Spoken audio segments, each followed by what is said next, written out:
आमच्या DS news 24 चॅनलला like करा, शेअर करा, सबस्क्राइब करा आणि बेल आयकॉन प्रेस करायला विसरू नका।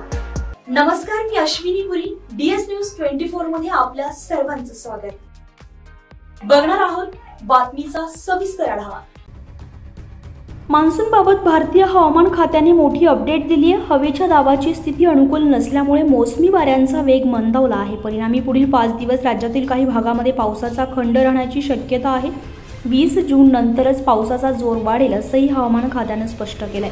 शेतकऱ्यांनी पेरणीची घाई करू नये असाही सल्ला यावी देण्यात आलाय। दरवर्षीच्या तुलनेत यंदा वेळेआधीच मान्सून महाराष्ट्रात दाखल झालाय। मुंबईत देखील 2 दिवस आधीच मोसमी वाऱ्यांचं आगमन झालंय। मान्सूनचे आगमन होताच राज्यातील अनेक भागांत मुसळधार पाऊस झालाय। मुंबई, पुणे, रायगड, रत्नागिरी, कोकण, सिंधुदुर्गामध्ये पावसाच्या जोरदार सरी बरसल्या, त्यामुळे बळीराजा सुखावलाय। मराठवाडा, विदर्भ आणि पश्चिम महाराष्ट्रातील काही जिल्ह्यांमध्ये देखील पाऊस झाल्यामुळे शेतकऱ्यांनी पेरणीची लगबग सुरू केली। सध्या मान्सूनचा प्रवास विदर्भातील अमरावती, चंद्रपूरसह उत्तर महाराष्ट्रातील जळगावपर्यंत झालाय। मात्र हवेच्या दाबाची स्थिती अनुकूल नसल्यामुळे वाऱ्यांचा वेग मंदावला आहे। त्यामुळे मान्सूनला संपूर्ण महाराष्ट्र व्यापण्यास अजून काही दिवस लागणार आहे।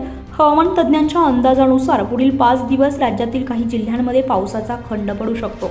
20 जून नंतरच राज्यामध्ये पावसाचा जोर वाढेल, त्यामुळे शेतकऱ्यांनी पेरणीची घाई करू नये। जमिनीत 6 इंच खोलवर ओल गेल्याशिवाय बियाणे रोवू नये असं सांगण्यात आलंय।